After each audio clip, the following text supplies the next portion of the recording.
Более 5000 школьников в этом году отправятся в бесплатные путешествия по Чувашии. Для детей подготовили 11 двухдневных маршрутов, выбрать можно любой. Как школьники познают историю республики и кто именно претендует на участие в проекте? Подробности у Дмитрия Ковалева. Эти ребята были отобраны из 7000 школьников, претендующих на бесплатные туры. Получить путевку могли спортсмены, призеры олимпиад, волонтеры. На организацию экскурсионных программ направили 35 миллионов рублей в рамках национального проекта «Туризм и индустрия гостеприимства». За 2 дня детей успевают познакомить с достопримечательностями республики. Сегодня мы с вами находимся на территории этнографического комплекса Чуваш-Керем. Вот все это городище, здание кафе, музей.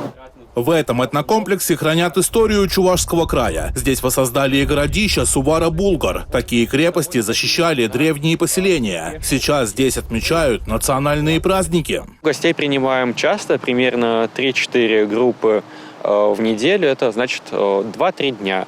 Думаю, что туристы в первую очередь нуждаются в получении такой вот некой культурной информации, которую они ранее не знали. Немногие знают, что раньше на месте этнокомплекса Чуваш-Керем располагался Станьям, почтовая станция Сундырь.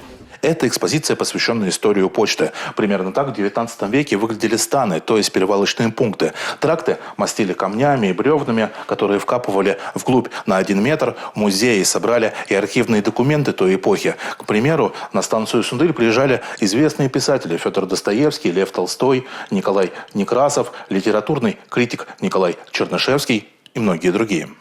В рамках программы развития школьного туризма для детей разработали познавательные маршруты по музеям и предприятиям. Туроператоры организуют трансфер, проживание в номерах класса 3 звезды и экскурсии. Я прошла конкурсный отбор на основе своего портфолио, и теперь у меня есть возможность путешествовать по Чувашии. Для начала надо попутешествовать по родине, чтобы потом сравнить и понять, где лучше.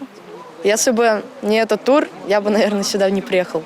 Я вообще об этих местах не знал бы даже. Он не пожалел? Нет, не пожалел.